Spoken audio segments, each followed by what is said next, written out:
Hello Virgo. This is a reading for a large audience, so although when I pray and prepare I ask that each of you receives at least one message, it's for a large number of people. So let's go ahead and get started.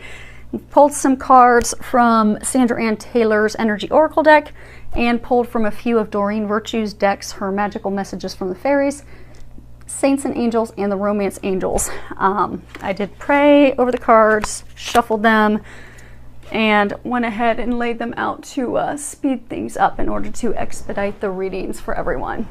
So the first card we have is Adjacent Possibilities. If you look at the card, there's a number of doors that are open. So I'm getting that for a number of you, you have a lot of unconsidered options right now with regards to your situation. I get that a lot of you are staying stuck in an unhappy place out of, habit, and even some are, out of fear and worry, and some just out of, not considering those options, not even thinking that there is an option for you to get yourself out of it. They're saying for some of you, this is a situation at work. So for some of you, you've had some conflict come up at work. Conflict with coworkers, conflict with your supervisor, and it's really making you doubt even wanting to continue to be employed there, questioning the ethics, morale, and the intentions of your leadership, your supervisors, your peers. And what they're saying is to consider all options. Listen to that intuitive guidance that you're getting, because there are a number of options for you. Because I get, for those of you in this situation, you're thinking that the only option for you is to leave the company and go get a new job, where they're saying that there are some other options for you. There are ways that you could resolve this conflict. So pray, meditate, listen to that intuitive guidance, the nudges, the signs that you're receiving, because they are working to help you come up with those other ideas that you've not considered, to come up with the best outcome that's suited for you. And for some of you, I get that this is a conflict with your partner. They're saying that there's been an argument over something fairly big, and there's been difficulty coming to a compromise that's mutually beneficial.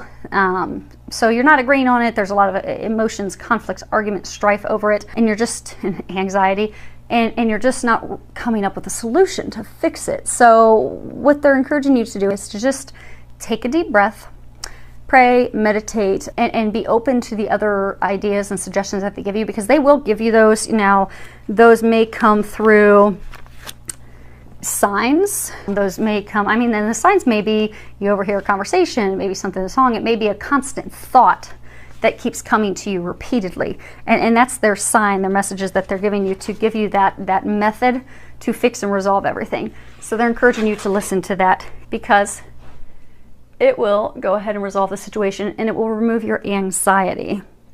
Because if you look here, you can see this girl. She's in great discomfort. She's very worried, very stressed out, withdrawn from the world. So I get, for a number of you, it's related to these situations at work with your partner, your spouse, your significant other, where you're so worried and stressed you've just totally withdrawn. And you're stuck because you just don't know what to do. You have no idea where to go from here. And a number of you think that you don't have any options.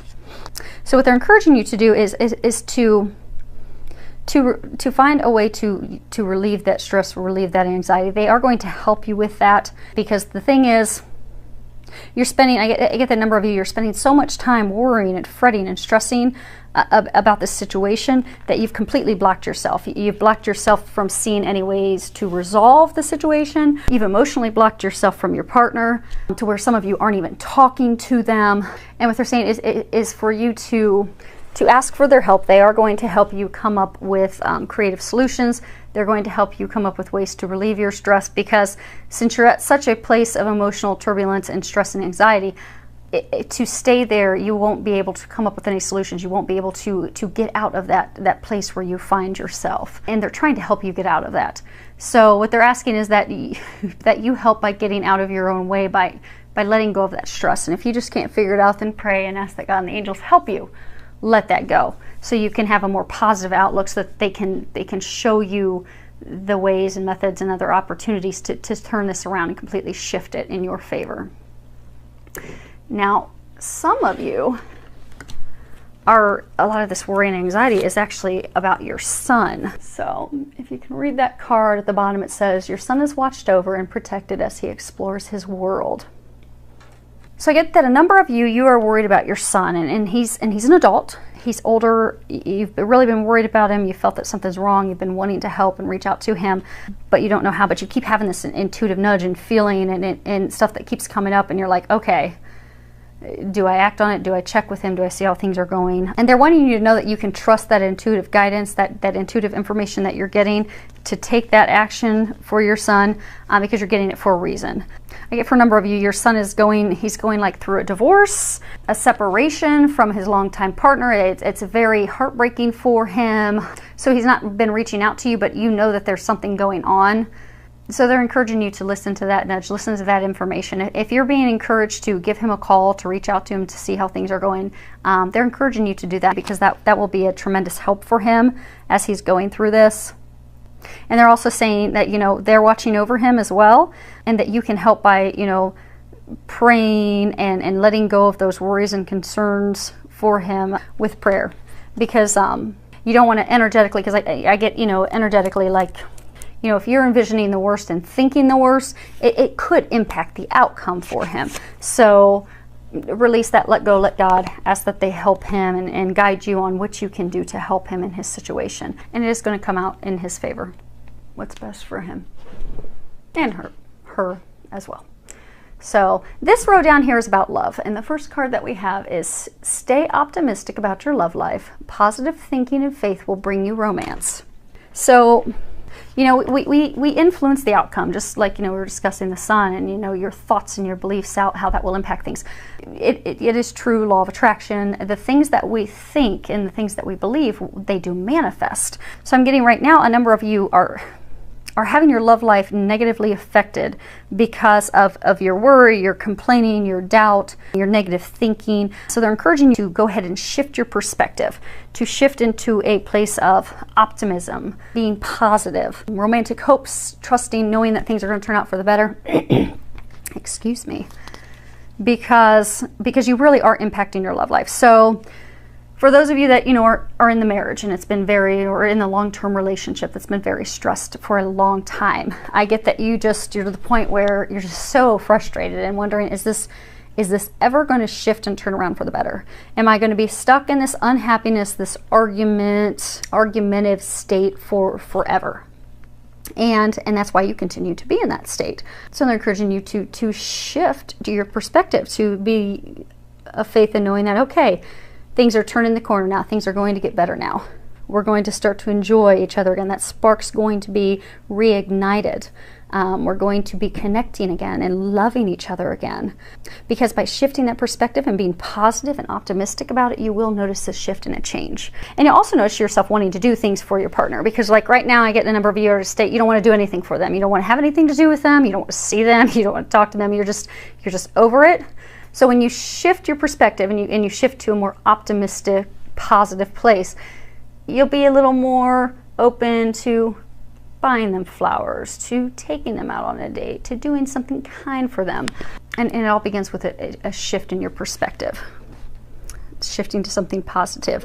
Now, for some of you that are single, same thing. You know, I get the number of you, your thoughts are, okay, I'm never going to meet the one, I'm going to be alone forever, and woe is me, and oh, I'm going to be a crazy cat lady with 60 cats, and oh, this is just horrible. Well, that's what you're energetically drawing into yourself.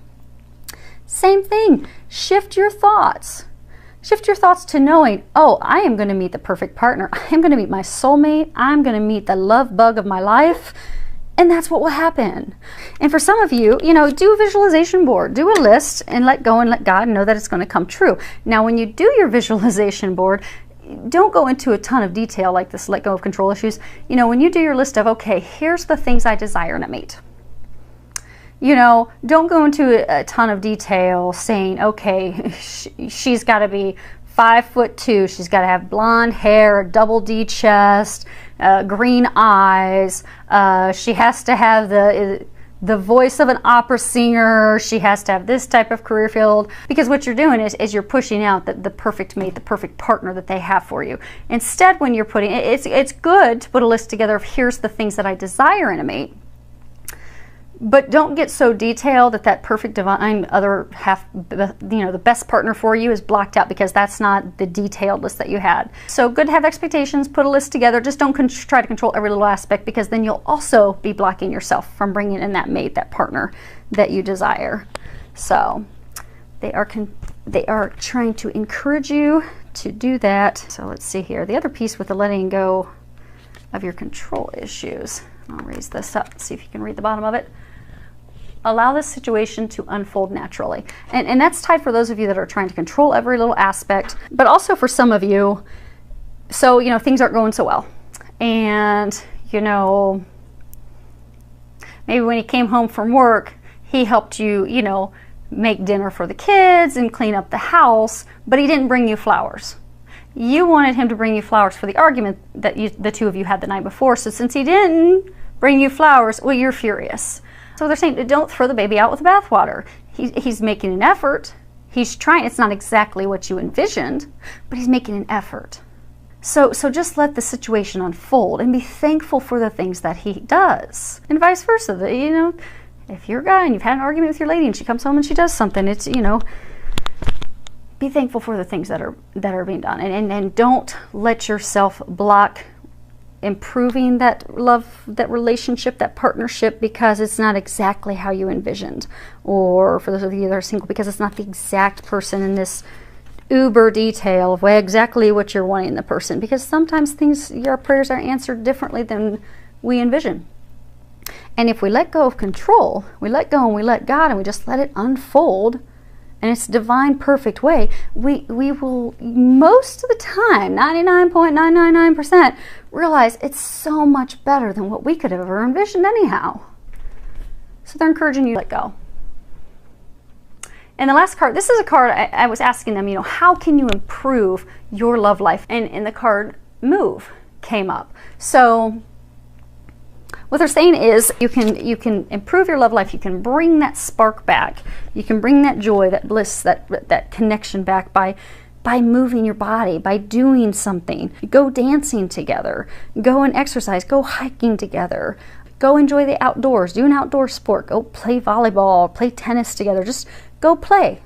Go and have fun together, because that's going to shift your mood. It's going to shift their mood. It's going to get you into more of a positive place, which ultimately will get you in more of an open, loving place where you're receptive to love. You're receptive to that connection. You're receptive to each other, which will help shift things for you. So many thanks to all of you for subscribing to my channel. Thank you for all of your comments. I do love reading them and hearing from you. Filled with a lot of love, joy, and blessings.